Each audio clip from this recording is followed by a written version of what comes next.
Guys what's up Sumit and welcome to Sumit TV. आज इस video में टोबी नाम के कन्नड़ मूवी को एक्सप्लेन करने वाला हूँ बिकॉज यह फिल्म साउथ इंडस्ट्री की वन ऑफ द बेस्ट फिल्मों में से एक है। इस फिल्म में हमें क्राइम थ्रिलर के साथ साथ बहुत ज़्यादा इमोशनल सीन्स भी दिखाए गए हैं जिससे कि ये मूवी बहुत ज़्यादा मज़ेदार बन गई है। तो शुरुआत से अंत तक वीडियो को पूरा देखिए और इस बीच अगर आपको वीडियो अच्छी लगती है तो वीडियो को लाइक और चैनल को सब्सक्राइब करना ना भूलें। तो चलिए वीडियो को शुरू करते हैं।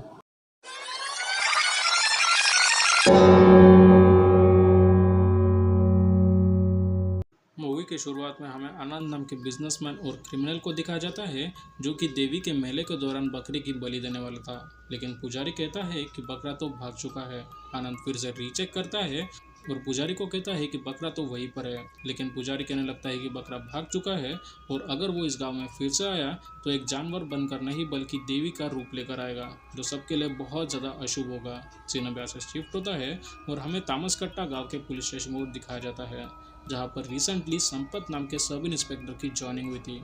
तभी जेनी नाम की एक पागल लड़की पुलिस स्टेशन पर पत्थर फेंककर कांच फोड़ रही थी और जब वो दोनों पुलिस ऑफिसर बाहर आए तो जेनी उनसे कहने लगती है कि उसके डैड 3 दिन से लापता है और पुलिस वालों ने अब तक कुछ नहीं किया। पुराना पुलिस वाला जेनी को आश्वासन देकर कहता है कि वो शाम तक उसके डैड को ज़रूर ढूंढ लेंगे। जेनी यहाँ से जाने के बाद पुलिस वाला संपत से कहने लगता है कि ये लड़की पागल है और उन्हें इस बात पर ध्यान नहीं देना चाहिए क्योंकि उसके घर वालों का कोई भी अता पता नहीं है और साथ ही में उसने नाक में जो रिंग पहनी थी वो इस गांव में पहनना मना है और उसे केवल माड़ी देवी को ही पहनाया जाता है। बट सब इंस्पेक्टर ने ठान ली थी कि वो इस केस को लड़ेंगे बिकॉज ये उनका पहला केस था। सब इंस्पेक्टर पुलिस वाले से उस लड़की के पिता का नाम और पुलिस रिकॉर्ड पूछते हैं। तब पुलिस वाला बताता है कि उस इंसान का नाम टोबी है और यहाँ पर रखी हुई सारी की सारी फाइलें टोबी की है बिकॉज टोबी ने उसकी आधे से ज़्यादा ज़िंदगी जेल में ही बिताई थी। इसके बाद वो दोनों पुलिस ऑफिसर टोबी के पास्ट को स्टडी करने के लिए गाँव वालों से पूछताछ करने लगे और सबसे पहले वो फादर इग्निस के पास पहुँचे बिकॉज उन्होंने ही टोबी को पाल पोस कर बड़ा किया था। फादर बताते हैं कि कई साल पहले वो बच्चों के आश्रम गए थे जहाँ पर क्रिसमस के मौके पर वो बच्चों को हर साल गिफ्ट बांटते हैं। बट दिस टाइम एक गिफ्ट बच चुका था और केयरटेकर से पूछने के बाद पता चला कि वो लोग एक बच्चे को पर्सनल रूम में बंद कर रखते हैं बिकॉज उस बच्चे का बिहेवियर बहुत ज़्यादा वायलेंट है और वो किसी से भी लड़ाई कर लेता है। फादर के कहने पर उस बच्चे को निकाला गया और फादर ने उस लड़के को गले से लगा लिया। उस बच्चे ने भी कभी इतना प्यार नहीं देखा था सो उसने भी फादर को अपना मान लिया। गूंगा रहने के कारण उस बच्चे का नाम किसी को भी नहीं पता था सो फादर ने ही उस बच्चे का नाम टोबी रखा और उस दिन के बाद से टोबी एक हाथ पर अपना नाम लिखता और दूसरे पर फादर इग्नेस का। टोबी की उम्र भले ही कम थी लेकिन झगड़े और मारपीट करने की आदतें उसकी बंद नहीं हुई और उसका पूरा जीवन जेल में ही बीता था।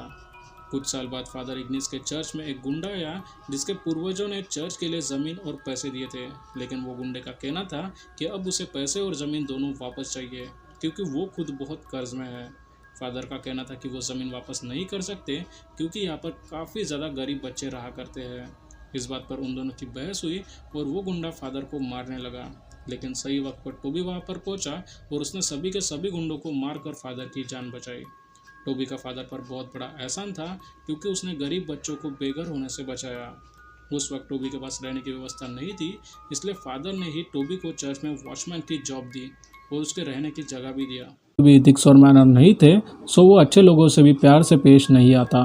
टोबी ने गुस्से में ही चर्च के प्रेसिडेंट को थप्पड़ मारा और वो चर्च के सामने बैठकर ही बीड़ी पीता। टोबी दारू पिया करता और उसके पास पैसे न रहने के कारण फादर को ही कर्ज चुकाना पड़ता। इतना ही नहीं बल्कि एक बार टोबी प्रेयर के टाइम पर सबके सामने चर्च में फ़िश लेकर आया और इस दिन के बाद से फादर ने टोबी को जॉब से निकाला और चर्च में आने से भी बैन कर दिया और उस दिन के बाद से हमेशा से फादर ने टोबी से दूरी बनाकर रखी। लेकिन इस बीच टोबी का दामोदर नाम का एक फ्रेंड बना था और उसने ही टोबी को फिशिंग सिखाई थी। सीन अब से प्रेजेंट में शिफ्ट होता है और वो दोनों पुलिस ऑफिसर दामोदर के घर पर पूछताछ करने के लिए चले गए। जब पुलिस वाला दामोदर से टोबी के बारे में पूछता है, दामोदर कहता है कि वो रात में एक बार बैठकर फिशिंग कर रहा था और उसके पास में टोबी बैठकर उसे देख रहा था। दामोदर ने उसे बीड़ी मांगी और इस तरह से उनकी बातचीत शुरू हो गई और इसके बाद वो दोनों अच्छे फ्रेंड्स बने। दामोदर फिशिंग के अलावा मॉर्चुरी में डॉक्टर के साथ लाशें काटने का काम किया करता था और उसे एक हेल्पर की आवश्यकता थी सो उसने टोबी को जॉब पर रखने के बारे में सोचा। टोबी धीरे धीरे ये काम बहुत अच्छी तरीके से सीख चुका था और कुछ दिनों के अंदर ही वो एक्सपर्ट भी बन गया। एक बार वो दोनों रात को फिशिंग कर रहे थे, तब दामोदर बताता है कि अमावस की रात को कभी भी अकेला बैठकर फिशिंग नहीं करना चाहिए, क्योंकि एक बार वो अमावस की रात को फिशिंग कर रहा था, तभी उसे काले अंधेरे में माड़ी देवी की सवारी दिखी, जिससे कि वो काफ़ी ज़्यादा डर चुका था। ये बातें बताकर वो टोबी को वार्न भी कर रहा था, और तभी उन दोनों को बच्ची की रोने की आवाज़ सुनाई देती है। तभी टोबी के फिशिंग रॉड में कुछ फंसा था, और ध्यान से निकालकर देखने के बाद पता चला कि ये एक नोज रिंग है, और उसने वो अपने जेब में डाल दी। वह दामोदर जाकर देखता है तो एक छोटी बच्ची रो रही थी, और दामोदर घर घर जाकर सभी गांव वालों को वहाँ पे बुला लेता है। कोई कह रहा था कि इस बच्ची को पुलिस को दे देना चाहिए, और किसी का कहना था कि इस बच्ची को ऐसे इंसान को पालना चाहिए जिसके घर में ऑलरेडी बच्चे हो, ताकि वो लोग इस बच्ची का ठीक तरीके से पालन पोषण कर पाए। तभी टोबी वहाँ पर आ जाता है, और वो अपने साथ छोटी बच्ची को लेकर चला गया। टोबी मॉर्चुरी में ही रहा करता था, और उसने छोटी बच्ची को अपने साथ वहीं पर रखा। टोबी को बच्चा पालने का कोई भी प्रायर नॉलेज नहीं था, सो वो उसे चावल खिलाने वाला था। बट कोइंसिडेंटली वहाँ पर एक नर्स आई, और उसने टोबी को खाना खिलाने से लेकर नहलाने तक के सारे काम सिखाए। और कुछ दिनों बाद टोबी उसे फादर इग्निस के यहाँ पर ले गया, और उन्होंने ही बच्ची का नाम जेनी रखा। टोबी ने जेनी का बर्थ सर्टिफिकेट बनवाया, और उसे स्कूल में एडमिशन भी किया, और इसके बाद से जेनी पढ़ने लिखने लगी। पता है कि एक बार फिशिंग करते टाइम उसे नोज रिंग मिली थी, और वो इसे बेचकर शराब खरीद सकते हैं, लेकिन दामोदर कहता है कि ये कोई सोने की रिंग नहीं बल्कि एक ऑर्डिनरी रिंग है, और हो सकता है कि माड़ी देवी के विसर्जन के टाइम पर यह पानी में चली गई हो। तभी जेनी इस रिंग को अपने पास रख लेती है, और कहती है कि बड़ी होने के बाद वो इसे पहनेंगी। उन दोनों के पास पैसे नहीं थे, सो वो शराब खरीदने से अच्छा शराब बनाने के बारे में सोचते हैं। इसलिए टोबी टर्पेंट ऑयल को बॉईल कर रहा था। कुछ देर बाद वहाँ पर बहुत बड़ा ब्लास्ट हुआ, और पुलिस ने उन तीनों को अरेस्ट कर अपने साथ थाने ले गई, क्योंकि उन्हें लगा कि ये कोई टेररिस्ट हो गए। तभी सावित्री नाम की एक धंधे वाली भी वहाँ पर आई थी, और टोबी उसे देखकर पहले ही नज़र में प्यार कर बैठा, और वो उसे देखकर मुस्कुरा रहा था। टोबी के पास एक छोटी बच्ची थी, इसलिए पुलिस वालों ने उसे तरस खाकर छोड़ दिया, और सावित्री पर भी कोई छोटे मोटे चार्जेस लगाकर कुछ दिनों के अंदर उसे छोड़ दिया गया। घर वापस आने पर टोबी सावित्री के बारे में सोचकर मन ही मन मुस्कुरा रहा था, और जेनी ने उसे हंसने की वजह पूछी। तभी टोबी बताता है कि उसे सावित्री पसंद है, और वो उसे बात करना चाहता है। टोबी ने जेनी के जरिए एक लेटर लिखा, जिसमें उसने लिखा था कि उसे सावित्री पसंद है, और वो उसे शादी करना चाहता है, और अगले दिन ये लेटर सावित्री को देने के लिए कहा। इस तरह से जेनी ने सावित्री और टोबी की बात करवाई, लेकिन फर्स्ट टाइम जब उनकी बात हुई तो सावित्री ने साफ कह दिया था कि वो टोबी से शादी नहीं कर सकती, क्योंकि वो पैसे कमाने के लिए अपना शरीर बेचती है। बट टोबी चाहे तो वो दोनों अच्छे फ्रेंड्स बन सकते हैं। धीरे धीरे उनकी बातें शुरू हुई, और कुछ महीनों बाद वो अच्छे फ्रेंड्स भी बन चुके थे। ऐसे ही कुछ साल बीत जाते हैं, और जब जेनी क्लास 12th में थी, तब उसके स्कूल का एक टीचर जेनी को छेड़ता है। जेनी भी बहुत ज़्यादा हिम्मत वाली लड़की थी, सो उसने पैर के जूते निकाले, और पूरे स्कूल के सामने उसके टीचर को ही पीट दिया। घर वापस आकर जेनी ने यह बात सावित्री को बताई, और वो डिसाइड करती है कि वो अब से स्कूल नहीं जाएगी, और फिश बेचकर ही अपना घर चलाएगी। सावित्री कहती है कि उसे स्कूल नहीं जाना तो ना जाए, बट ये बात टोबी को ना बताए। कुछ महीनों बाद सावित्री को भी टोबी की आंखों में उसके लिए प्यार नजर आने लगा, सो उसने फाइनली शादी के लिए हाँ कर दी थी। लेकिन उसकी शर्त ये थी कि अगर टोबी ने जेनी और उसके रहने के लिए एक घर बनाया तो ही वो उसे शादी करेगी। टोबी ये चैलेंज एक्सेप्ट करता है, और उसने घर बनाने की ठान ली थी। इसलिए वो सबसे पहले बैंक में गया, बट बैंक वालों ने टोबी को साफ मना कर दिया, क्योंकि उसके पास गिरवी रखने के लिए कुछ भी नहीं था। संतोष नाम का एक गुंडा रहा करता था, और गांव वालों का कहना था कि संतोष ने अगर किसी का भी पोस्टर लगाया तो 3 दिन के अंदर वो इंसान का गायब होना तो तय है। एंड दिस टाइम संतोष ने आनंद का पोस्टर लगाया था। आनंद एक कसाई था, और आनंद संतोष से भेड़ बकरी न खरीदते हुए दूसरे गांव से माल खरीदा करता था, क्योंकि संतोष ज़्यादा रेट में माल बेचता। संतोष ने कई बार आनंद को वार्न भी किया, बट आनंद ने संतोष की कोई भी बात नहीं मानी, और उस रात संतोष आनंद को मारने वाला था। सो उनसे बचने के लिए आनंद और उसके भाई जंगल में छुपे थे। अब उनके पास आनंद जैसे बड़े गुंडे को मारने की पावर नहीं थी, सो वो लोग ऐसे इंसान की तलाश में थे जो संतोष को मार पाए। इसलिए उन्होंने टोबी को चुना। उन लोगों ने टोबी के सामने प्रपोजल रखा कि अगर टोबी ने संतोष को उनके रास्ते से हटाया तो वो लोग टोबी को घर बना कर देंगे। अब टोबी के पास ज़्यादा दिमाग नहीं था, सो उसने उन लोगों से हाथ मिला लिया, और इस दिन के बाद से टोबी की लाइफ हमेशा के लिए पलट गई। टोबी ने एक प्लान बनाया और 3 ट्रक भरकर भेड़ बकरियां आनंद के दुकान के सामने खड़ी किए। पूरे गाँव वालों के साथ साथ ये बात संतोष को भी पता चल चुकी थी, और वो उसके गुंडे लेकर आनंद को ख़त्म करने के लिए वहाँ पर आ चुका था। लेकिन टोबी उन भेड़ बकरियों के बीच में ही छुपा था और संतोष के साथ साथ उसने सभी गुंडों को जान से मार दिया था। टोबी की सबसे बड़ी गलती ये हुई कि उसने ये काम पूरे गांव वालों के सामने खुले चौक में किया था और पुलिस को इस बात का पता चला और वो लोग अपने साथ टोबी को जेल ले गए। आनंद ने जो प्रॉमिस किया था वो उसने नहीं तोड़ा और उसने जेनी को एक छोटा सा घर बना कर दिया और वहाँ पर जेनी रहने लगी। सीन अब प्रेजेंट में शिफ्ट होता है और वो दोनों पुलिस ऑफिसर उस घर में जाते हैं जहाँ पर जेनी रहा करती है। उस घर में जेनी तो नहीं थी, लेकिन जेनी की 3 साल की बच्ची अकेली ही खेल रही थी। पुलिस की आवाज़ सुनकर पड़ोस की नेबर वहाँ आती है और पुलिस ने उनसे ही जेनी के बारे में पूछना शुरू किया।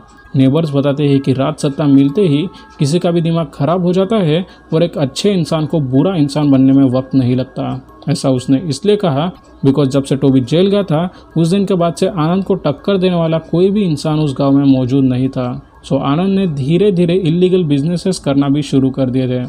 आनंद गल्फ कंट्री से ड्रग्स मंगवाता और बोट के जरिए वो ड्रग्स मुंबई से कर्नाटक आते और वहाँ से रेस्ट ऑफ द रीजन। लेकिन एक पुलिस ऑफिसर हमेशा आनंद के बोट पर रेड डालता और बदले में 60% प्रॉफिट वही रखता, जिससे कि आनंद को बहुत ज़्यादा नुकसान हो रहा था। वहाँ दूसरी तरफ टोबी अपनी पूरी सज़ा काट चुका था और उसे जेल से रिहाई मिल गई थी और वो जेनी के साथ मछली बेचकर अपने घर का गुजारा कर रहा था। लेकिन इस बीच आनंद के बोट पर प्रशांत नाम का लड़का काम किया करता था और जेनी उसे पसंद करती थी। मार्केट के दौरान आनंद की नज़र टोबी पर गई और उसने टोबी को अपने घर पर बुलाया, लेकिन जेनी कहते हैं कि टोबी किसी भी हाल में उसके घर पर नहीं आएगा बिकॉज उसके कारण ही टोबी को जेल जाना पड़ा था। यहाँ पर आनंद ने एक माइंड गेम खेला और उसने टोबी के घर पर अपनी पहचान से नोटिस भेजा और वो दोनों जब घर जाते हैं तो उन्होंने घर पर नोटिस लगा हुआ देखा। वो लोग इस नोटिस को गवर्नमेंट ऑफिस ले गए और वहाँ उन्हें पता चला कि ये घर गवर्नमेंट की ज़मीन पर बना है और अगर उन्हें इस नोटिस को हटवाना होगा तो इसके लिए उन्हें खुद आईपीएस से बात करनी होगी। अब उन लोगों के पास कोई भी ऑप्शन नहीं था, सो टोबी हेल्प मांगने के लिए आनंद के पास चला जाता है। आनंद एक कॉल लगाकर टोबी के घर पर लगा हुआ लीगल नोटिस हटा देता है, लेकिन इसके बदले उसने टोबी को अपना एक काम करवाया। इसके बाद आनंद इलेक्शन में खड़ा हुआ और अपोजिशन पार्टी काफ़ी ज़्यादा स्ट्रांग थी और उसे भी पता था कि उनके रहते हुए वो कभी जीत नहीं सकता। इसलिए आनंद ने टोबी को मोहरा बनाया और सामने वाले पार्टी को ही ख़त्म कर दिया। टोबी का खौफ पूरे गांव में था और प्रशांत भी टोबी से डरा करता था। और जब जेनी और प्रशांत मिलकर बातें कर रहे थे तब प्रशांत कहता है कि उसे टोबी से डर लगता है क्योंकि गाँव वालों का ये कहना है कि टोबी किसी को भी गायब कर देता है। जेनी को भी पता था कि सभी चीज़ों के लिए आनंद ही जिम्मेदार है, सो वो गुस्से में आनंद के घर पर चली गई। उसने सबके सामने आनंद से कहा कि अगर वो असली मर्द है तो उसके डैड को मोहरा न बनाते हुए खुद के बलबूते पर कुछ करके दिखाए। और जेनी ने आनंद के मुंह पर कुछ चिल्लर भी फेंक कर मारे थे और कहा कि जितने पैसे उसने आज तक उसके डैड को दिए उससे तो यह ज़्यादा ही है। सेम उसी रात जेनी के घर पर पुलिस आई और कुछ केस के सिलसिले में टोबी को गिरफ्तार कर अपने साथ थाने ले गई। जेनी की मदद के लिए कोई भी नहीं था सिवाय आनंद के, सो उसे मजबूरी में उसके पास जाना पड़ा। आनंद ने उसके घर पर जेनी से बात नहीं की और असिस्टेंट के जरिए जेनी से कहा कि टाइम मिलने पर सर खुद उसके घर पर आ जाएंगे। सेम उसी रात आनंद जेनी के घर पर आया और उसे कुछ बातें की और घर वापस जाते टाइम उसने उसके गुल्लक में वही चिल्लर पैसे डाले जो सुबह जेनी ने उसके मुँह पर फेंक कर मारे थे और अगले दिन टोबी की रिहाई हो जाती है। सेम ऐसा ही कई बार हुआ कि टोबी को बेमतलब ही पुलिस पकड़ कर ले जाती और जेनी को हेल्प के लिए आनंद के पास ही जाना और हर बार आनंद आकर जेनी के गुल्लक में पैसे डालता और कुछ दिनों बाद टोबी की रिहाई हो जाती। एक बार टोबी यह नोटिस करता है कि जेनी का स्टमक नॉर्मल नहीं दिख रहा था because jenny was pregnant. Same उसी दिन टोबी ने पंचायत बिठाई जहाँ पर मुखिया आनंद ही था। आनंद ने सबके सामने जेनी से पूछा कि इस बच्चे का बाप कौन है। तभी प्रशांत ने अपना हाथ उठाया और कहा कि वो दोनों एक दूसरे से प्यार करते हैं और शादी करना चाहते हैं। टोबी को इस बात का बहुत गुस्सा आया और वो प्रशांत को मारने ही वाला था, लेकिन जेनी टोबी को रोक लेती है और वो प्रशांत के साइड से थी। दिस टाइम टोबी के आंखों में आंसू थे और उसने वो घर से अपना सामान समेटा और इसके बाद से वो मॉर्चरी में ही रहने लगा था। जेनी ने प्रशांत से शादी की और वो दोनों उसी घर में रहने लगे थे और कुछ महीनों बाद जेनी ने एक बेबी गर्ल को जन्म दिया। वहाँ हर बार आनंद के बोट पर पुलिस रेड मारती, सो उसे भी यह डाउट हो रहा था कि उसके बोट की कोई पर्सनल इन्फॉर्मेशन पुलिस को दे रहा है। सो उसने अपने भाइयों से कहकर उस पुलिस के खबरी का पता करवाया। उन लोगों ने जब पता किया तो आनंद को बताया कि पुलिस को इन्फॉर्मेशन देने वाला इंसान कोई और नहीं बल्कि प्रशांत यानी टोबी का जमाई ही है। इसके बाद आनंद टोबी के पास जाकर उसे कहता है कि उसकी जो भी हालत है इसके लिए प्रशांत ही जिम्मेदार है और आजकल वो पुलिस को खबर देकर उसका भी भारी नुकसान करवा रहा है। इसलिए आनंद ने टोबी को ऑफर दिया कि अगर उसने प्रशांत को मार दिया तो आनंद जेनी को हिसाब करने के लिए अच्छी सैलरी के साथ काम पर रख लेगा। टोबी आनंद से हाथ मिला लेता है और वो प्रशांत को मारने के लिए उसके घर पर चला गया। जब प्रशांत घर में अकेला था तो टोबी चुपचाप से आकर स्कार्फ से उसका गला दबा रहा था। कोइंसिडेंटली जेनी घर पर वापस आ गई थी और उसने प्रशांत की जान बचा ली। रहा है असल में वो भगवान है, क्योंकि जिस दिन पंचायत बैठी थी उस दिन प्रशांत ने जेनी का हाथ थामकर उसकी इज्जत बचा ली। बिकॉज उसने जो बच्चे को जन्म दिया है उसका असली बाप प्रशांत नहीं बल्कि आनंद है। ऐसा इसलिए हुआ क्योंकि जब भी टोबी जेल में जाता तो आनंद टोबी को जेल से निकालने के बदले जेनी के शरीर का सौदा करता और हर बार उसके गुल्लक में वही कॉइन डालता जिस कॉइन को जेनी ने आनंद के मुंह पर फेंक कर मारा था। टोबी ये बातें सुनकर आनंद को मारने जा रहा था, लेकिन जेनी कहती है कि अगर फिर से वो जेल जाएगा तो उसे निकालने के बदले जेनी को आनंद के भाइयों के साथ सोना पड़ेगा और ये साइकिल सेम ऐसे ही रिपीट होते जाएगी और वो ये सब नहीं करना चाहती। सेम उसी रात जब तीनों सो रहे थे तो प्रशांत और टोबी जेनी को बिना बताए वहाँ से भाग गए, क्योंकि अगर आनंद को ये बात पता चलती कि टोबी ने प्रशांत को नहीं मारा तो वो खुद उसे मार देता। और उस रात के बाद से जेनी ने उन दोनों को ढूंढने लगी थी। ठीक 3 दिन बाद प्रशांत और टोबी उस गांव में वापस आए और ये बात आनंद को पता चली। आनंद के गुंडे टोबी के घर पर आए और उन्होंने प्रशांत और टोबी को लगभग जान से ही मार दिया था। जेनी के नेबर्स ने उन दोनों को हॉस्पिटल में एडमिट किया और टोबी को देखने के लिए फादर इग्निस भी आए थे और वो नेबर फादर से कहने लगे कि घर में जेनी की लड़की अकेली है और वो मेला देखना चाहती है। इसलिए वो नेबर्स फादर से रिक्वेस्ट करते हैं कि रात में वो बच्ची को मेला दिखाने ले जाए। सीन अब प्रेजेंट में शिफ्ट होता है और वो दोनों पुलिस ऑफिसर टोबी को देखने के लिए हॉस्पिटल में चले गए। पुराना police officer sub inspector Sampat से कहता है कि वो रात को यहाँ का मेला देखने चले जाए, क्योंकि अगर टोबी की डेथ भी हुई तो पोस्टमार्टम तो कल ही होगा। दिस टाइम वो डॉक्टर नेबर से कहते हैं कि जब प्रशांत को हॉस्पिटल में लाया गया था तो उसकी ऑन द स्पॉट डेथ हो चुकी थी और उसे ये लगता है कि टोबी का जीकर मतलब नहीं है और उसे भी इसी हालत में मर ही जाना चाहिए, बिकॉज जेनी तो अब इस दुनिया में नहीं रही। आज सुबह जब डॉक्टर मार्केट जा रहा था तो रास्ते में उसने जेनी को देखा, जिसने नाक में माड़ी देवी की रिंग पहनी थी और उसके हाथ में चाकू भी था और वो आनंद की घर की ओर जा रही थी। डॉक्टर ने जेनी को रोकने की कोशिश की बट वो नहीं रुकी और जब तक डॉक्टर जेनी को रोक पाते तब तक बहुत देर हो चुकी थी। आनंद और उसके गुंडों ने जेनी को मार डाला था और उसके डेड बॉडी को तोड़कर कचरे में फेंक दिया। जब डॉक्टर ये सब बातें बता रहा था तब तक टोबी भी होश में आ चुका था और उसने सारी की सारी बातें सुन ली। टोबी अब उठकर खड़ा हुआ और उसने सबसे पहले वो जगह गया जहाँ पर जेनी को मारकर फेंका था। टोबी रोते रोते जेनी के बॉडी के पास गया और उसने वो नोज रिंग उठाकर अपने नाक में पहन ली और आनंद को जान से मारने की कसम भी खाई। उस रात गांव में मेला लगा था और इस दौरान माड़ी देवी की सवारी भी आने वाली थी और आनंद के साथ साथ पूरे गांव वाले उसी का वेट कर रहे थे। बट उस समय घोड़े पर टोबी ही देवी का रूप लेकर आता है और उसने एक एक कर आनंद के सारे गुंडों को मार दिया था और उसने आखिरकार देवी की तलवार लेकर आनंद का सिर बॉडी से अलग कर अपना बदला पूरा कर लिया। अब उस मेले में नया सब इंस्पेक्टर भी आया था और उसने जेब से गन निकाल कर टोबी को ही शूट कर मार डाला। यह सब जेनी की लड़की के आंखों के सामने हुआ था और वो अपनी दादाजी की बॉडी के पास जाकर रोने लगी और फिल्म यही ख़त्म हो जाती है। इस फिल्म की एंडिंग सेम उसी तरीके से हुई जिस तरीके से फिल्म के शुरुआत में पुजारी ने प्रेडिक्ट किया था। अगर ये वीडियो आपको ज़रा भी अच्छी लगी तो प्लीज़ वीडियो को लाइक और चैनल को सब्सक्राइब करना ना भूलें। I will catch you in the next one. Till then take care and bye.